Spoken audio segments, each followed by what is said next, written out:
Il intitulait ça « Les voies de la réduction ». Donc évidemment, la réduction de la vérité. Et il a donné comme titre à son livre « Groupe réducteur et noyau dirigeant ». C'est un fait notoire d'expérience revu des milliers de fois depuis 2 siècles. Les auxiliaires les plus sûrs, les plus efficaces de la Révolution, ce sont les catholiques libéraux. C'est très important de rapporter ça. Et surtout aujourd'hui, et surtout dans la situation qui est la nôtre. Facilement, l'ennemi, c'est vraiment celui qui est vautré dans la fange. Non, non, c'est pas celui-là d'abord. Pie IX dit, c'est le demi-catholique, c'est le catholique libéral, c'est le catholique médiocre qui est le pire adversaire. Parce qu'il y a encore du bien, et ce bien masque le mal qu'il fait. Voilà, il commence comme ça. Ce ne sont pas les libéraux exaltés, les radicaux, ni même les libéraux déclarés et conscients, mais les catholiques teintés de libéralisme qui sont les plus à craindre, comme ils sont aussi les plus répandus. Par leur nombre et leur mollesse craintive, leur esprit mondain et les conciliations habiles, ils affaiblissent les rangs des contre-révolutionnaires, préparent les voies des ennemis, leur ouvrent les portes de la cité ou simplement empêchent qu'on les ferme pendant l'assaut, rendant ainsi la place sans coup férir. Les ennemis de l'Église en sont fort conscients et ont toujours déployé leurs efforts pour séduire le grand nombre des faibles et le redresser contre le petit nombre des durs, contre les ultramontains, les intégristes et les antilibéraux, dont ils ne savent que trop bien qu'ils sont leurs seuls vrais adversaires. Et c'est déjà une redoutable victoire pour eux lorsqu'ils parviennent à obtenir ce seul résultat, pourtant faible en espérance, de point qu'on ne les combatte plus. Je ne veux pas faire d'application. Qu'est-ce que Rome obtient actuellement de la fraternité? Elle n'est plus combattue. C'est tout, c'est déjà bien. N'adoptez pas nos idées si elles répugnent à votre conscience, semble-t-il dire, mais au moins ne combattez pas contre elles. Enseignez la vérité et vous aurez bonne conscience, mais n'attaquez plus ceux qui propagent l'erreur. Ne soyez pas libéraux, mais ne soyez surtout pas antilibéraux, et tâchez de faire taire les antilibéraux. Qui pourrait mesurer les fruits de cette tactique si continuellement répétée, si constamment efficace? Faites de bons apôtres, des religieux pieux, de bonnes doctrines, pas libéraux certes, mais pas antilibéraux. Et peu à peu, ils seront légèrement teintés, puis teintés de libéralisme, puis libéraux. Telle était l'immense majorité des clercs sous Pie XII. Des milliers parmi eux, cependant, étaient encore classés intégristes. Des congrégations entières tenaient bon. Il cite les coopérateurs paroissiaux du Christ-Roi, par exemple, et il y avait des évêques aussi. Que sont-ils devenus? 500, 600 avec Monseigneur Lefebvre, au de chez tous. C'est très simple. On leur a servi un bon pape qui, sous prétexte d'aggiornamento, leur a suggéré de ne plus porter d'anathème, d'enseigner le vrai, mais de ne plus condamner l'erreur, ni ceux qui la propagent. Et ils ont obéi, ils ont cessé de combattre, ils ont cessé d'être antilibéraux. 10 ans plus tard, ils étaient mûrs pour une nouvelle messe, un nouveau catéchisme, une nouvelle religion. Sur des milliers de bons prêtres et de bons religieux, combien ont réagi? Quelques dizaines, quelques centaines peut-être. Et pour réduire ces quelques centaines, qu'a imaginé la Révolution? Toujours la même chose, obtenir d'eux qu'ils cessent d'être antilibéraux, qu'ils cessent de condamner l'erreur et ceux qui la propagent, qu'ils désarment ceux qui combattent encore. Et la machine continue à tourner. Pour éviter qu'elle ne nous broie après tant d'autres, n'est-il pas nécessaire de répéter à nouveau l'analyse de ses engrenages, la logique de son mécanisme? L'abbé de Cacré a prêché une retraite à Écône juste avant d'être nommé supérieur de district. Ça, c'était une manière de juger un confrère pour savoir s'il est apte. Donc, je crois qu'il a prêché en 2000 ou 2001, il a été nommé en 2002. Il a préparé une retraite qu'il a faite assez... Je n'y étais pas, c'est lui-même qui me rapporte la chose. Il a cité plusieurs fois Sarda et Salvani, un confrère que je ne veux pas nommer, mais qui a été le fondateur de l'IBP après, a été le voir après une instruction, on le salue, et lui a dit « Monsieur l'abbé, vous citez encore Sarda et Salvani ?» Complètement dépassé. L'abbé de Cacré était sidéré. Je ne veux pas faire d'application. Nous y sommes, mais en plein dedans, vous allez voir. Je pourrais me contenter du petit résumé de la Berriou en 1 page et demie. Tout ce que vous avez vécu, oui, oui, je suis sidéré, 1981, vous allez voir, tout y est. Non, non, on ne vous demande pas d'apostasier, on vous demande de vous taire, c'est tout. Prêchez le catéchisme, même du Québec, le petit catéchisme du Québec, très bien, mais ne condamnez personne, parce que là, vous gênez pour l'apostolat, on ne va pas convertir. Les voies de la réduction. Rappelons en 2 mots ce mécanisme d'engrenage qu'Augustin Cochin nommait société de pensée et que nous avons appelé groupe réducteur. Un groupe se forme. Au lieu de comporter une hiérarchie, il se compose d'individus qui se croient égaux entre eux et libres d'opiner. Mais surtout, ils sont frères et se croient liés les uns aux autres par une prétendue nécessité commune, celle de trouver une opinion moyenne qui devient nécessité de cohésion interne. La loge est formée. On discute, on parle, on cause, on opine. Et pour se mettre d'accord dans un respect implicite ou explicite de l'égalité des membres et de leur liberté de penser, on doit accepter de renoncer à quelque chose pour se grouper autour de l'essentiel. Le noyau qui dirige, inspire et suggère cette première réduction parle au nom de l'efficacité. Vous avez compris? On se réunit, nous ne pensons pas tous pareil. Il n'y a pas de hiérarchie, il n'y a pas d'autorité, il n'y a donc pas de vérité en soi. Donc maintenant, il va falloir trouver le petit dénominateur commun. Donc déjà, pendant ce temps, des beaux parleurs, incapables de discerner le réel, de s'y soumettre, sont portés au poste de commande. Il ne faut pas perturber, nous sommes tous frères, égalité, liberté, donc ce sont des gens sans consistance qui sont portés au poste de commande. Pendant ce temps, les beaux parleurs, incapables de discerner le réel, de s'y soumettre, sont portés au poste de commande et où l'on parlemente en théorie, où l'on prêche dans l'abstrait. Signe extérieur de la réduction, et il appelle ça les 6 odeurs du diable. Comment discerner ce processus lorsqu'il s'exerce à l'intérieur d'une société, d'un monastère, d'un séminaire, d'une congrégation, et que l'on peut seulement observer ces résultats de l'extérieur? Éventuellement, lorsqu'on est bénéficiaire depuis longtemps des bienfaits de cette œuvre naguère solidement antilibérale. C'est bien simple et tellement connu que le rappel du profil de cette courbe peut paraître puéril à ceux qui la connaissent pour l'avoir vue se répéter tant de fois.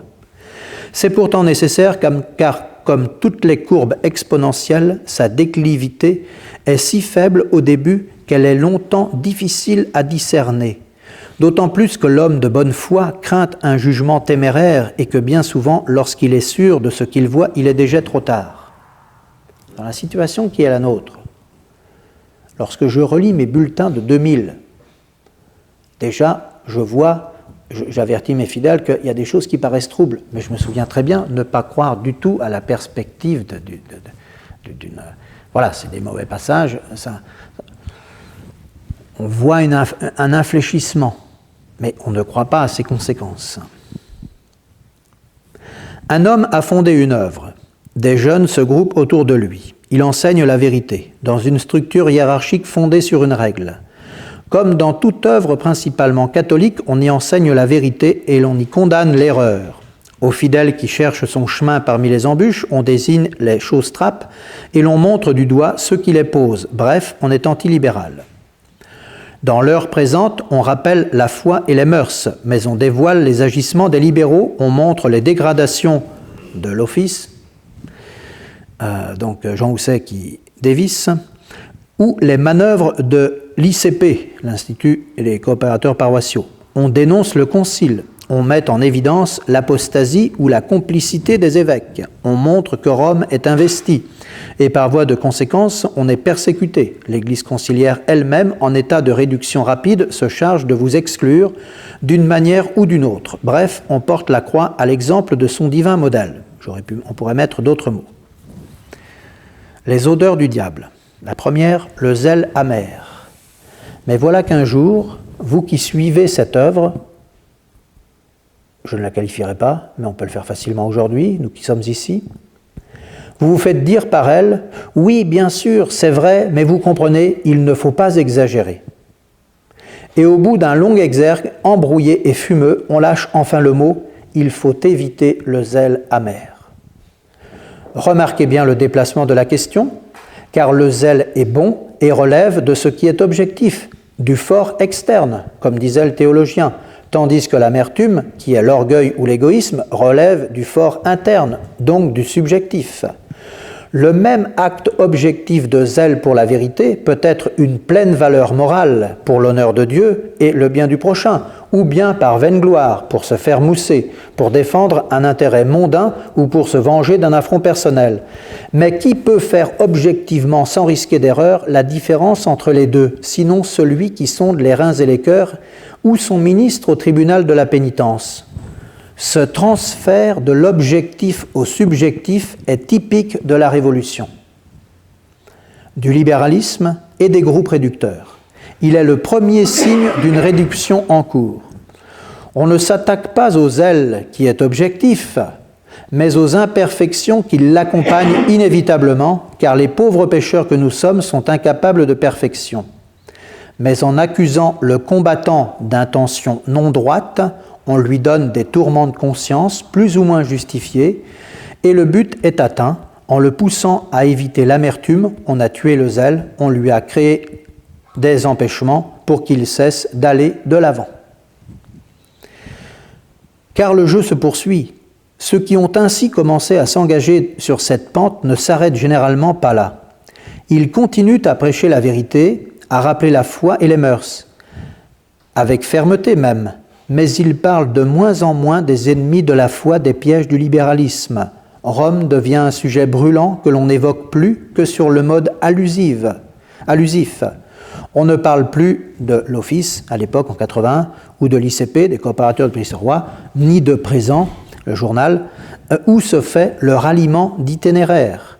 On réduit peu à peu les lignes consacrées aux évêques apostats et avorteurs. La nouvelle messe et les catéchismes hérétiques deviennent des problèmes secondaires ou prétendus insolubles. Finalement, on n'en parle plus. Cela prend des mois ou des années ou des semaines. Seule la durée est variable, la courbe est toujours la même. Oh, bien sûr, on n'est pas libéral, mais on n'est pas non plus antilibéral. Et l'on prêche de plus en plus qu'il faut éviter de condamner et s'en tenir à l'essentiel. On ne parle plus contre le mal et les malfaiteurs, et l'on voudrait bien que vous parliez moins fort, que vous soyez moins dur, que vous cessiez d'aller de l'avant.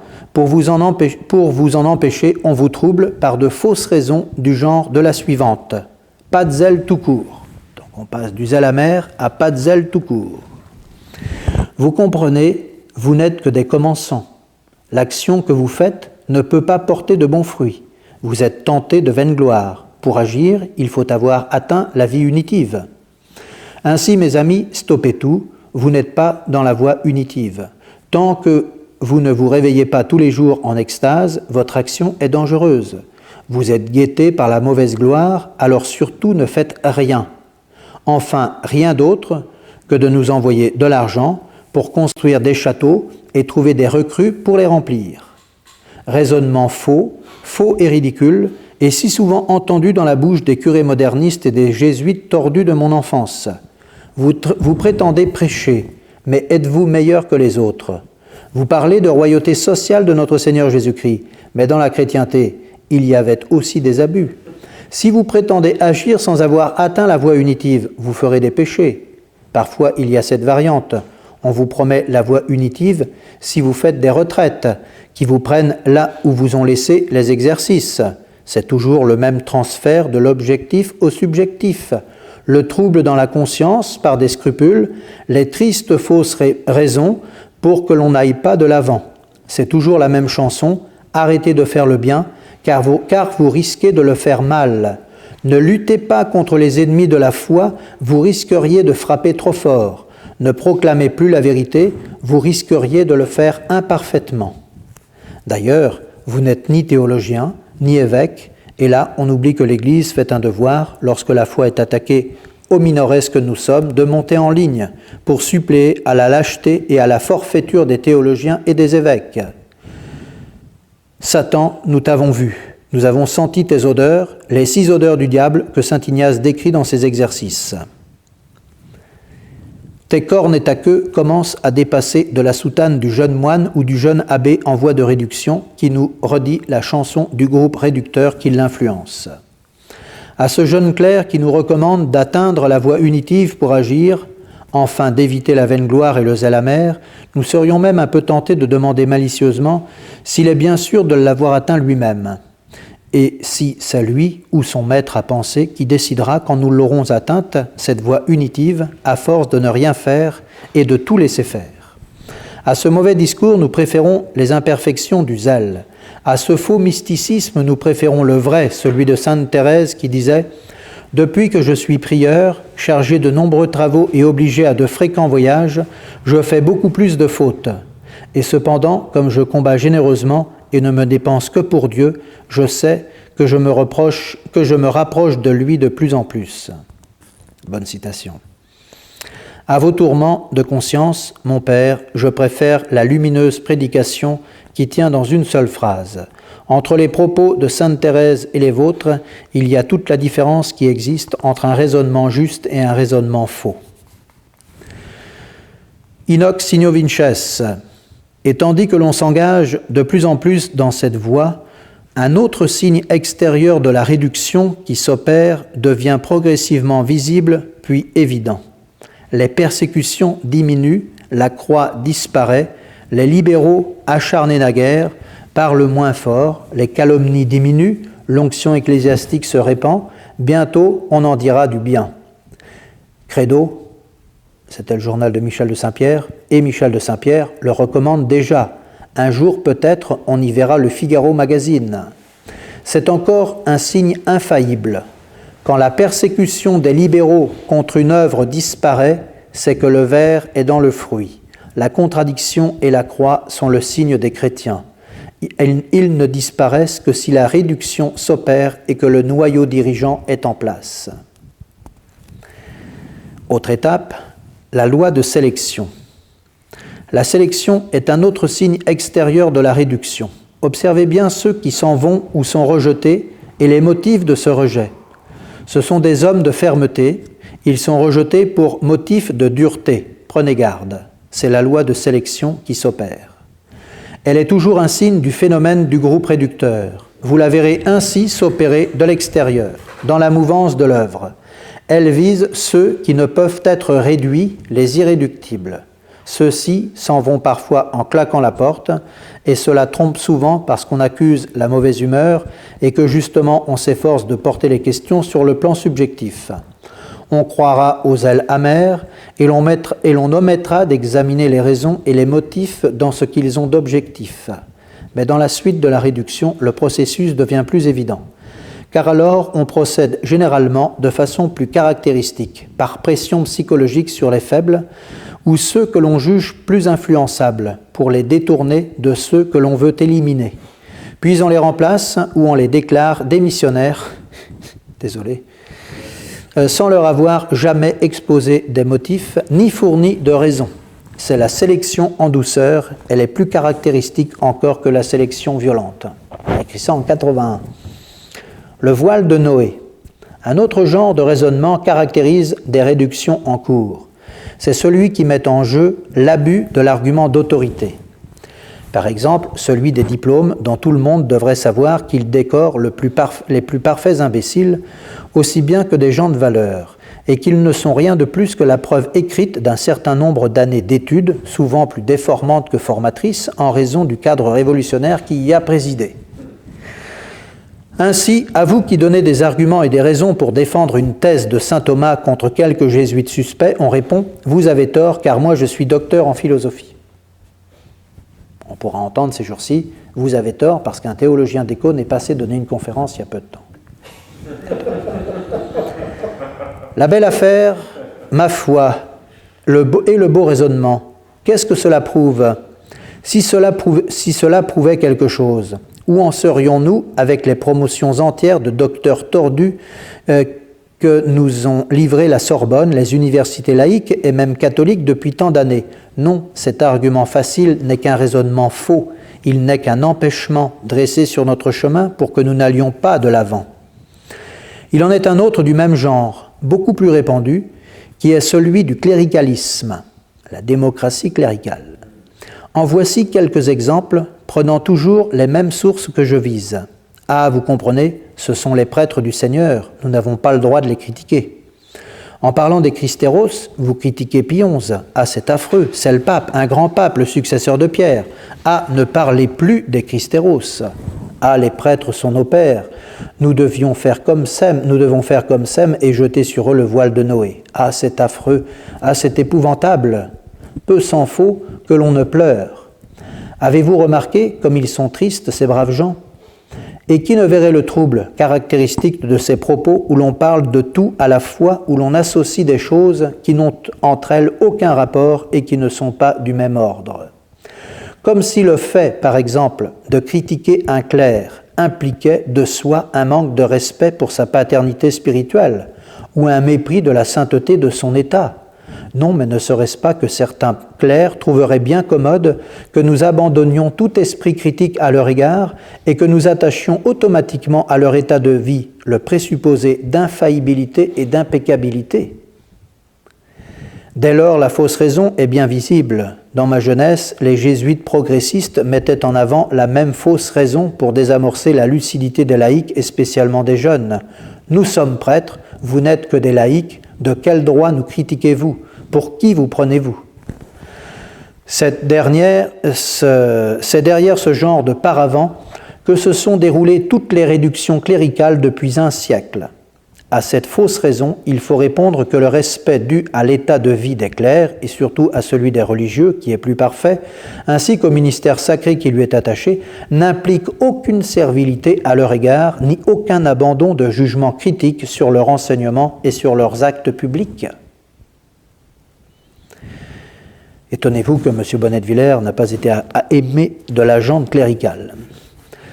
Prenons plutôt exemple dans la sagesse et le franc-parler du roi Saint-Louis, peu suspect, je pense, de manquer de respect envers les clercs. Le sire de Joinville nous rapporte ainsi comment il tint tête à une assemblée de tous les prélats du royaume de France. Il cite le passage de Joinville. L'évêque Guy d'Auxerre parla avec eux tous. Sire, c'est ça, ces archevêques et ces évêques qui sont ici m'ont chargé de vous dire que la chrétienté déchoit entre vos mains et qu'elle déchaiera plus encore si vous n'y avisez, parce que nul aujourd'hui ne redoute l'excommunication. Nous vous requérons donc, sire, de commander à vos baillis et à vos sergents qu'ils contraignent les excommuniés après 1 an et 1 jour à faire satisfaction à l'Église. Le roi, sans prendre conseil, leur répondit qu'il ferait volontiers ce que les évêques demandaient, pourvu qu'on lui donnât connaissance de la sentence pour juger si elle était juste ou non. Ils se consultèrent et répondirent au roi qu'ils ne lui donneraient pas connaissance de ce qui était du ressort de la justice d'Église. Le roi leur rétorqua qu'il ne leur donnerait pas connaissance de ce qui était de son ressort et qu'il ne commanderait jamais à ses sergents de contraindre les excommuniés à se faire absoudre, que ce fût à tort ou à raison. Car si je le faisais, j'agirais contre Dieu et contre le droit. Je vous en montrerai un exemple. De point, les évêques de Bretagne ont tenu le comte bien 7 ans excommunié, puis il eut absolution par la cour de Rome. Si je l'eusse contraint après la première année, c'eût été à tort. Il me semble bien que si les laïcs, depuis 2 siècles, avaient agi de cette manière dans leur rapport avec les clercs, nous n'en serions pas où nous en sommes. Prenons encore une fois modèle sur le bon roi Saint-Louis et son conseiller le sire de Joinville, qui nous rapporte ici quelques démêlés entre clercs et laïcs du XIIIe siècle. Il advint, après notre retour d'outre-mer, que les moines de Saint-Urbain élurent 2 abbés. L'évêque Pierre de Châlons, que Dieu absolve, les chassa tous 2, bénit pour abbé Monseigneur de Miméry et lui donna la crosse. Je ne le voulus pas recevoir parce qu'il avait fait tort à l'abbé Geoffroy, lequel avait appelé contre lui et était allé à Rome. Je tins l'abbaye en ma main jusqu'à ce que le dit Geoffroy emportât la crosse et que la perdit celui à qui l'évêque l'avait donnée. Pendant la contestation, l'évêque me fit excommunier. Aussi y eut-il, à un parlement tenu à Paris, grand trouble à cause de moi, de l'évêque de Châlons, de la comtesse Marguerite de Flandre et de l'archevêque de Reims qu'elle démentit. Au parlement suivant, Tous les prélats prièrent le roi qu'il allât leur parler seul. À son retour, le roi vint à nous, qu'il l'attendions à la chambre du palais, et il nous dit tout en riant les tourments qu'il avait eus avec les prélats. Tout d'abord, l'archevêque de Reims avait dit « Sire, que me ferez-vous pour la garde de Saint-Rémy de Reims que vous m'enlevez ? Car par les saints qui sont ici, je ne voudrais pas, pour tout le royaume de France, avoir un péché tel que le vôtre. » Par les saints qui sont ici, fit le roi, vous le feriez bien pour Compiègne, à cause de la convoitise qui est en vous. De nous deux, l'un est donc parjure. L'évêque de Chartres me requit, fit le roi, de lui faire rendre ce que je retenais de son bien. Je lui répondis que je n'en ferais rien, tant que mon dû ne serait pas payé. Je lui dis qu'il était mon homme, ayant mis ses mains dans les miennes, et qu'il ne se conduisait ni bien ni loyalement envers moi quand il me voulait déposséder. Ce fut le tour de l'évêque de Châlons. « Sire, que me ferez-vous pour le seigneur de Joinville qui enlève à ce pauvre moine l'abbaye de Saint-Urbain ?» Sire évêque, fit le roi, « Vous avez établi entre vous que l'on ne doit entendre en cour laïque aucun excommunié. Or j'ai vu par une lettre scellée de 32 sceaux que vous l'êtes. Je ne vous écouterai donc tant que vous ne serez absous. »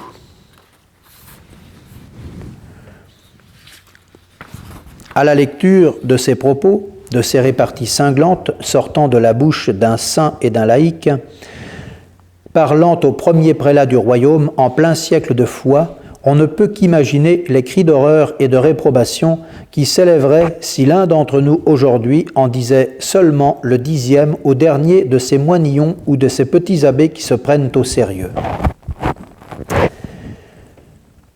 Autre étape, le choix des lectures. Notons encore un signe extérieur qui tient dans le choix des lectures. La réduction à ses débuts, comme dans sa suite, a toujours pour effet de supprimer les lectures à aspect positivement antilibéral, celles qui visent les hérésies du moment et leurs fauteurs, ou celles qui conseillent utilement la lutte pratique contre l'erreur et ceux qui la propagent. Certains ouvrages sont caractéristiques à ce sujet, par exemple « Le libéralisme est un péché » de Donsarda y Salvani. Quand vient leur défaveur, vous pouvez être certain que quelque chose se passe. D'abord, on en réduit un peu les lectures, puis beaucoup, puis on les supprime. Mais on continue à en parler, puis on n'en parle plus, mais on continue à le vendre. Enfin, on n'en parle plus et on ne le vend plus. Et la même courbe peut s'analyser parfaitement sur tous les ouvrages, un tant soit peu combatifs, vraiment antilibéraux, capables de donner efficacement le courage et le vrai zèle, en éclairant réellement la route sur les pièges de l'ennemi. Mais rassurez-vous, on a remplacé ces lectures par des écrits de saints d'une haute spiritualité. N'espère-t-on pas qu'elles vous aideront à atteindre la voie unitive ? Mais cela évoluera aussi, la courbe est amorcée. On n'en viendra pas, bien sûr, de suite à Congar et Chenu, mais cela risque bien de n'être qu'une question de temps. Si l'autorité personnelle du fondateur faiblissant de plus en plus, il arrive à être lui-même écarté. Pour le moment, on n'en est qu'à des tourments de conscience, du genre suivant. Vous comprenez, Donsarda, c'est bien, mais cela survoltait trop les gens. En s'en allant, il n'avait retenu que la première semaine et Donsarda, et 8 jours après, il n'avait plus retenu que Donsarda. Et certes, s'il n'avait retenu que cela, ce n'était déjà pas si mal.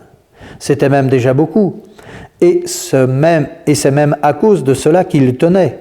Maintenant qu'ils n'ont plus cela à retenir, il ne leur restera que quelques boniments creux et des discours de spirituel pur, sans impact pratique, qui s'envoleront en fumée à la première trempette dans l'esprit du monde.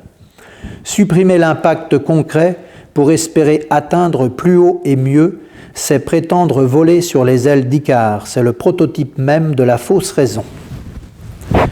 Du temporel à la stratosphère. Un autre impact concret qui n'a pas fini de gêner certains et auquel on ne tarde pas à s'en prendre lorsque s'opère la réduction, c'est la royauté sociale de notre Seigneur Jésus-Christ. Oh, généralement, on ne nie pas de front cette doctrine, mais on en parle mal. On évite d'en parler parce qu'il faut, ou d'en parler, on évite d'en parler comme il faut, ou d'en parler tout court. Ainsi, reconnaissez sans tarder que la réduction est en cours chez eux, qui viendront vous dire « Vous parlez du règne social de notre Seigneur Jésus-Christ, mais êtes-vous bien sûr de ne pas l'attendre à la manière des apôtres le soir du jeudi saint qui espéraient l'avènement d'un roi temporel ?» Est-ce que, et si, conditionnel si caractéristique des tourments de conscience auxquels le corps nu espère vous troubler. Transfert, ici encore, du plan objectif des devoirs d'État que nous devons remplir au service du Christ roi pour qu'il règne sur nous, nos familles et nos cités, au plan subjectif de nos intentions qui sont hélas toujours imparfaites. Fausses raisons bien propres à nous empêcher d'aller de l'avant, avec lesquelles je gage que Constantin ou Clovis n'auraient pas fait ce qu'ils ont fait. Les jésuites théillardiens de ma jeunesse me le disaient déjà il y a 25 ans, donc il y a 55 ans. Les pères de Chabeuil nous ont aussi suggéré d'en parler moins et de vérifier nos intentions en 1965, et Jean Housset, qui n'en était pas encore au sociabilisme, leur répondit en son temps. Est-ce à nous, pauvres hommes, de redire aujourd'hui bien haut le Christ roi? Nous voulons qu'il règne sur nous, car il n'a de salut en aucun autre, et nous mettrons en bandoulière les subtilités des ecclésiastiques en voie de réduction, qui voudraient bien que nous en parlions moins fort et que nous bornions notre zèle à leur envoyer de l'argent et des recrues. Là, je crois qu'ils font encore des congrès sur le Christ roi. C'est inscrit dans ce processus. On peut très bien faire de belles conférences sur le Christ roi, mais lorsqu'un fidèle vient se plaindre sur les tenues, alors là, on est complètement dépassé, on ne peut rien faire. Le Christ roi, ça commence par là, avant les conférences sur l'encyclique Quas Primas. Les livres. Tout simplement. On est vraiment en plein dans ces voies de la réduction. Le processus interne de la réduction. Sans pouvoir tout dire du processus habituel par lequel se déclenche et s'organise le phénomène de société de pensée à l'intérieur d'une institution, on peut en désigner deux aspects principaux qui tiennent aux hommes d'une part et à la pensée ou aux idées d'autre part. L'aspect qui concerne les hommes est généralement le plus méconnu, le plus mal discerné, spécialement chez les clercs depuis 200 ans. L'exercice du jugement au fort externe est en effet fondamental ici, alors que les clercs, par métier, sont plus portés à chercher la perfection au fort interne qu'à observer les comportements sociaux des individus et leurs qualités humaines. Or, pour lutter contre les sectes et contre les phénomènes sociologiques qu'ils ont mis au point, il est nécessaire de voir d'abord qu'un traître est un traître, même s'il est gentil et suave, qu'un homme droit est un homme droit, même si on le trouve un peu dur, qu'une cloche est une cloche, même s'il est pieux et ascète, et il est essentiel d'en tirer les attitudes pratiques qui s'imposent et de s'y tenir avec logique et continuité. Dans un groupe humain, les phénomènes de société de pensée sont favorisés par deux genres de personnes, en creux par les braves gens, en relief par les organisateurs. Les braves gens sont inconsciemment le terrain favorable à l'action du noyau dirigeant parce qu'ils ne s'y opposent pas. C'est pourquoi je dis qu'ils favorisent en creux le phénomène. En effet, par manque de jugement, ils écoutent volontiers les voix suaves et pleines d'onction des libéraux qui savent marcher à pas feutrés et graduer leurs propos. Ils sont influençables et sont, sans le vouloir, les agents propagateurs des idées, tendances ou opinions qui leur sont suggérées directement par les libéraux infiltrés ou indirectement par d'autres braves gens comme eux qui ont subi la même influence. Et comme cette dernière est soigneusement dissimulée, ils n'en ont pas conscience et sont heurtés dans leur sensibilité par la seule évocation qu'ils puissent participer à un semblable jeu, si bien qu'ils seront mécaniquement en opposition avec les antilibéraux susceptibles de les éclairer et en réserve à leur égard, les trouvant trop durs, trop entiers ou téméraires dans leur jugement. C'est ainsi que peu à peu, les hommes de bien non libéraux deviennent entachés de libéralisme sans s'en rendre compte et sans qu'on puisse le leur dire. Ils sont alors progressivement les meilleurs auxiliaires du noyau dirigeant et les principaux démultiplicateurs de leur action. C'est eux, avec le noyau dirigeant occulte, c'est eux que le noyau dirigeant occulte poussera peu à peu à tous les postes clés, tandis que lui-même restera dans l'ombre. Il va sans dire que cette évolution est d'autant plus rapide et difficile à éviter que la communauté sera plus nombreuse et constituée d'individus plus jeunes et dépourvus d'expérience, donc très influençables au plan des personnes et plus favorables par le nombre à la fermentation des idées. Quant aux libéraux noyauteurs, ils sont en relief les agents moteurs du phénomène. Et comme il y suffit de quelques individus, souvent un ou deux, il est très difficile de les discerner à cause de leur fausseté. Celui-là ou ceux-là, par cercle concentrique, selon les degrés de leur initiation, c'est-à-dire de leur connaissance de la nature exacte du rôle qu'ils jouent, sont plus ou moins habitués à dissimuler méthodiquement ce rôle, à se cacher, à ne pas agir directement, mais toujours par personne interposée. Et leur ruse réussit d'autant mieux que si les méchants sont généralement malins, les bons ne le sont presque jamais. Du reste, l'un des premiers soucis et les plus continus de leur action est d'éliminer avant tout ceux dont ils peuvent craindre le jugement assez aiguisé pour les désarmer tôt ou tard, les désigner et dévoiler leurs manœuvres, ce qui est la seule manière efficace de neutraliser leur action. C'est dans les phénomènes de rejet que l'on peut souvent discerner le mieux les ficelles du noyau dirigeant. Ainsi, au plan des hommes, s'établissent et se renforcent des circuits d'influence personnelle dans lesquels tous ont place et qui établissent une sélection. Au terme de celle-ci, les postes clés, les grades hiérarchiques, sont occupés par de braves gens de bonne doctrine et de bonnes mœurs, mais dépourvus de jugement et placés sous influence d'un noyau dirigeant occulte qui détient, sans être vu, la réalité du pouvoir. La place est investie, et en croyant agir d'eux-mêmes et pour des motifs louables, les braves gens éliminent les meilleurs, isolent les durs, neutralisent leur action et les font partir de l'œuvre avant qu'ils ne puissent devenir dangereux pour les noyauteurs. Et comme je suis accusé d'être dur, j'entends d'ici les bons prêtres et les bons clercs qui me liront s'écrier « Adrien Loubier exagère, un noyautage dans nos congrégations traditionnalistes, ce n'est pas possible. » Pardi, voilà 2 siècles que le phénomène s'est déroulé partout. Depuis 50 ans, tous les ordres, tous les séminaires, toutes les congrégations, toutes les abbayes ont été noyautées par les judéo-maçons et leur cortège de libéraux, et vous voudriez croire que l'ennemi va cesser de s'intéresser aux îlots de résistance catholique qui se sont formés au moment où des fondations constituent peut-être l'amorce d'une renaissance catholique. Mais vous rêvez. Ne pas croire que c'est plus spécialement aux fondations traditionnalistes qu'à tout autre que s'intéressent nos ennemis, c'est se cacher la tête sous le sable comme l'autruche pour ne pas voir le danger. Mais tandis qu'au plan des hommes se joue le jeu de la sélection, les discussions s'amorcent, une fermentation d'idées se crée et se propage.